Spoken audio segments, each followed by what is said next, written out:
If you just tuned into our YouTube channel, we've built a badass K24 turbo wide-body Honda Civic. It was tuned last week by Sneaky Tuning. I wanted my little brother to hear its launch control. And then this sound came from the engine. After we heard this sound in the engine, I immediately thought, okay, this isn't good. We then diagnosed it. You saw that in the previous episodes. And unfortunately, nothing came out of that. Today, we're going to dive even deeper into the technical side. Daniel, are you wearing a glove? I have my blue gloves on, and it's not great to start the episode like this. I have to admit, of course, this wasn't caused by the tuning. Something like this can happen. The launch control, yes, that can just be catastrophic for your engine. And that's also the case for us. We need to dig deeper into the technical side than we expected, but we don't know where the sound is coming from. We did, however, find copper particles in the oil pan, which can mean only two things. Connecting rod bearings, it's not those, because we have them here. Then it can only be the crankshaft bearings. That's what we're about to find out. Before we actually start splitting our engine block and exposing the crankshaft, we're gonna cut open the oil filter. I already loosened it with the pliers. But there's still quite a bit of oil coming out. Thank you. Wow, I didn't expect that, man. But anyway, the past 2 days, we've basically just ruled out things that were actually, pretty obvious. A jump timing chain, an engine that's out of time, and a chain tensioner that failed after launch control. And so we kept digging deeper into the engine. As you may have already seen, we actually continued working on the engine even when the camera wasn't rolling. Because to loosen everything, the engine side, oil pan, and connecting rod bearings. That's quite a job, and to be honest, we were actually hoping that maybe without the camera, we could solve this problem. But it's really not that simple. As Daniel just mentioned, the connecting rod bearings have done 200,000 kilometers, as you can see. But despite that, they still look really good. 200,000 kilometers, and in the previous tune, it was set to 360 horsepower. Normally, an engine like this has 190 horsepower. So we've basically doubled the power. Yeah, and then parts just wear out a bit faster than what comes from the factory.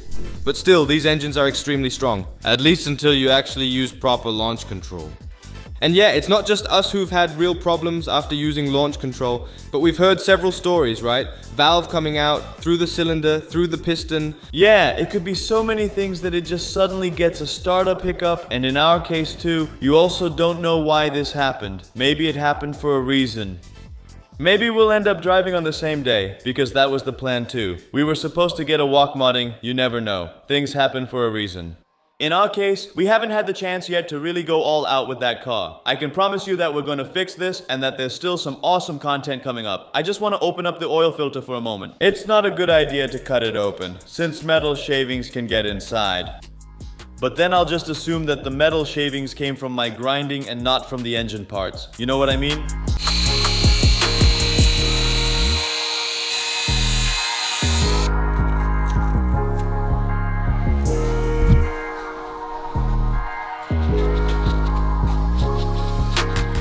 Nothing. Well, that's strange, isn't it?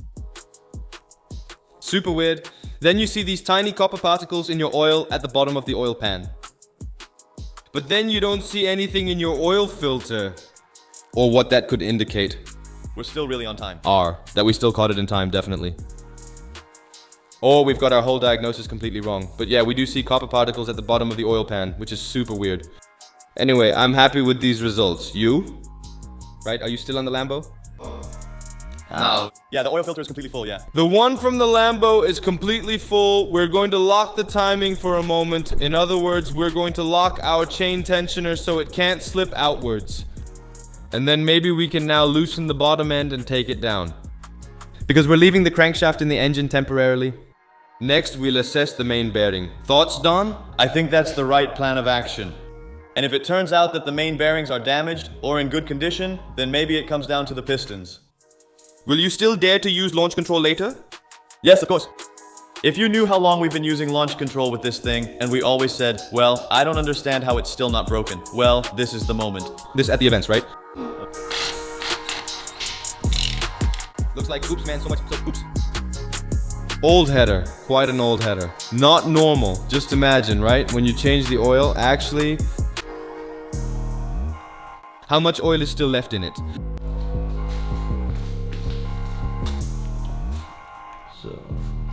The oil pump has been dismantled. The alternator has been dismantled. The drive shaft that attaches to the lower block is loose. And yes, now we're actually going to loosen the crankcase from the crankshaft. We're going to split it, and I'm curious to see what will come out. There are a whole lot of bolts. And of course, they also need to be tightened with a specific torque. We still need to find out what the torque specs are, but that's for another time. That's for another time. Let's first diagnose it.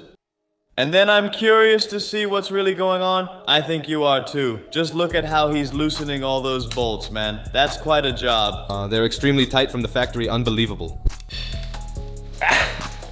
Are you still monitoring the tightening torque when reinstalling it? Air out of the engine. And we're live on TikTok, guys. Look at that, that's beautiful. If you want to see us live, you can. I'll put a link in the description. I think also on TikTok, everything loose? Well, the 10mm ones are still loose? Yes, and then we can drop the oil pan. Yes, and we want to keep the crankcase in place. It'll stay attached at the flywheel and the timing side. If all goes well, we'll split. Though it may be tough since I'm thinking about the seal. Or is there no seal? No. There's no seal. The seal is in the cover, and they're half bearings. As shown in the footage, we removed the sandwich plates from the crankcase, set them down, and will now inspect the crankcase to see if we notice anything. And to be honest, it's still super smooth. Yeah, it's really very nice. So if you look at it like this, you'd say, okay, there are no damaged bearings, there are no spun bearings. And so this actually just looks like it's supposed to. So this is really mega good news. We have to keep looking now because, yeah, as you know, that ticking sound has to come from somewhere, and that's what we're still looking for. And if we look at the bearings, you can see that this one is actually still super nice. Super nice. We found a damaged bearing. We can take a look at the crankcase to see if it's not damaged. Although it did look really nice. This is the fourth, bearing shell. And if I just take a look, this still looks pretty good. And here's a connecting rod that looks nice. Hey, what do I see here? This looks like a bent connecting rod to me. Yeah, I found it. So we actually had to take off the bottom of that crankcase to find this. Or could we have seen it without taking it apart? Wow. So we just have a connecting rod that's bent. Could you have expected that? No, but can we show that to viewers? Then I can see it too. That's the sound, right? He's really just like this, like a banana. Yeah, that also explains the go-kart sound. This is the piston from our old Lamborghini Gallardo. What actually happens is combustion hits the piston, which makes it go down again. That's how the crankshaft turns, just so you know. I think that hit was so hard and inside the cylinder chamber that it just bent the connecting rod.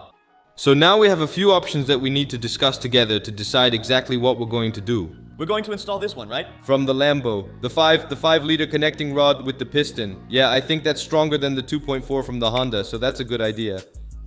But anyway, now we really need to decide what we actually want. Do we want a built engine? That costs a ton of money. What do you think? Check out these rod bearings. Look at this. No, those connecting rod bearings are really damaged. This isn't normal. Do you realize we got this back?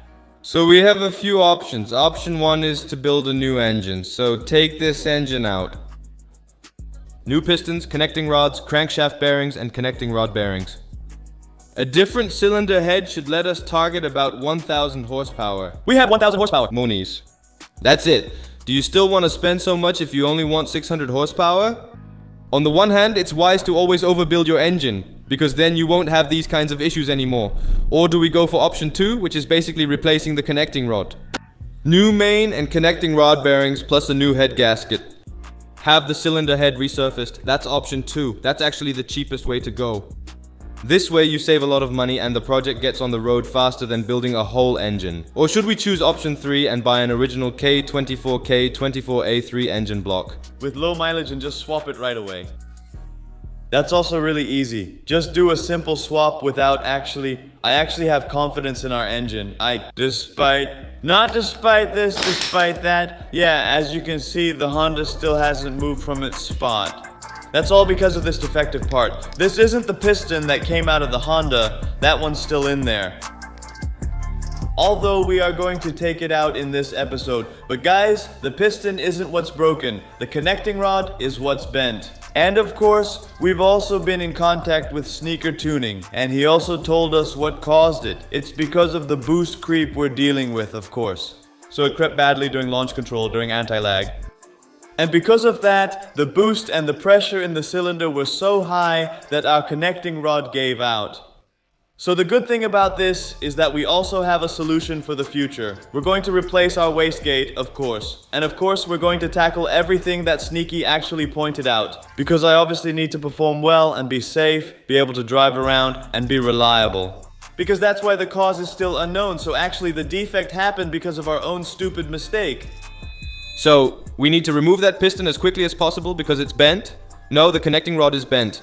The piston isn't bent, the connecting rod is bent. Well said there. But to remove it as quickly as possible, we need to take off the intake, take off the exhaust, and loosen the cylinder head. And before we can do that, we actually need to start with the serpentine belt. And coolant. So, let's get to work, let's go.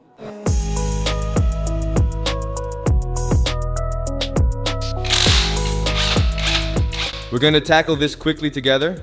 Because the sooner we get that cylinder head off, of course, the sooner we get the piston out. Do you actually know what we're gonna do? It's just gonna be a new connecting rod. We're just doing a connecting rod. Quick. Actually, we should just use the timer. How fast can we take off that cylinder head? Demonteren. I need time, just a little more time. I need time, just a little more. Music. Immediately racing, installing cabinets. Hallelujah. The maximum step is insignificant compared to this. We'll finish quickly. Flap like this and release the snap fasteners. And then somewhere down here we see the head bolts. Yes, here they are. 1, 2, did you see it? Music, no. Hide and seek. Playing hide and seek. Yes. Meanwhile, we lay out all the parts neatly on a clean cloth, so nothing gets lost or damaged. This also helps us remember where each part goes. We know it because we lay everything out in order, so it goes back in the same way it came out. Manifold off, head off, motor mount off, and then we're basically there. Music. I'm excited to finally see that thing in real life. Which is kind of weird because you guys haven't really seen it clearly on screen yet, and soon you'll get to experience it. Music! I put that motor mount back in place. Being all well behaved. It works great, right? It's not just hanging there like that.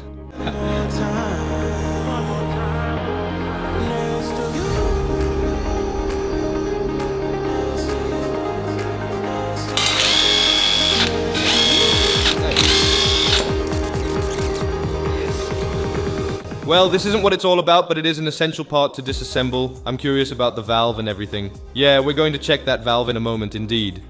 And from here, we still don't really see anything strange. I'm curious what this is. I've never seen this before. So yeah, the next step is to push the piston up from below so that it actually comes out last. And then we'll see how bent our connecting rod is. Yeah, I'm ready. What's odd is we always had some coolant in the crankcase at the leak, so we already had a minor head gasket issue with coolant there, right? Coolant, the head gasket is right here. We're going to assess that in a moment as well, of course. We'll go over everything together in a bit, see what the condition is, whether there really was engine damage, and whether we still need a new engine. But we'll get to that in a moment. Well, I'm ready for it, Daji. You'll push from below, and I'll watch from above. Here it comes, here it comes, here it comes, here it comes. Slowly, slowly. Is it? Yeah, almost. Yes, exactly. We're there. Le banana. That one's really banana-shaped, huh? Yeah, it's pretty obvious. The others were just straight. I noticed it right away. I could use a little extra PSI on that piston, I can already tell. 600 horsepower. 600 horsepower, yeah, those piston rings are good, wow. And those, all those scrapers, okay, I talk like I really have experience, but 200,000, right? I'll be honest, a scooter with 20,000 kilometers already shows more wear than this. Doesn't look too crazy either, right? No, let's secure that for a moment. And then we need a number that's on it, right? Yeah, 18. 18? 18, 19, 19. And there? Only on that little bit, right? In the J. 200,000 on the clock and we're running 1 bar boost, right? 1.1 bar from boost creep.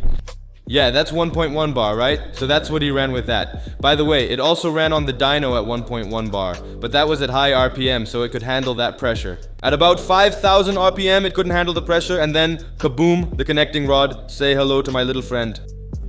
This thing doesn't just grow on trees, right? Banana. My god. The edge is sharp.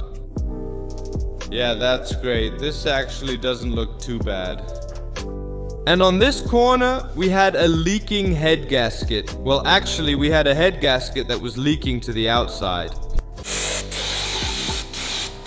This is nice. I've already started with the engine overhaul, you see. So, plenty of things to consider. We're going to do some research on what the parts cost for an engine like this. So, do we need to build an engine? Do we need to rebuild the engine with new parts? Or should we buy another engine? Did you like this episode or not so much? Let us know in the comments and give us a thumbs up, and we'll see you in the next episode. Ciao. Ciao.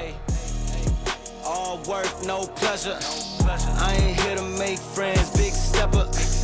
Hey, bad guy, Heath Ledger. Ready for wherever, I'll be front and center. Don't fly too close to the sun, your body chopped up by propellers. Came in arrogant, but left out in a stretcher.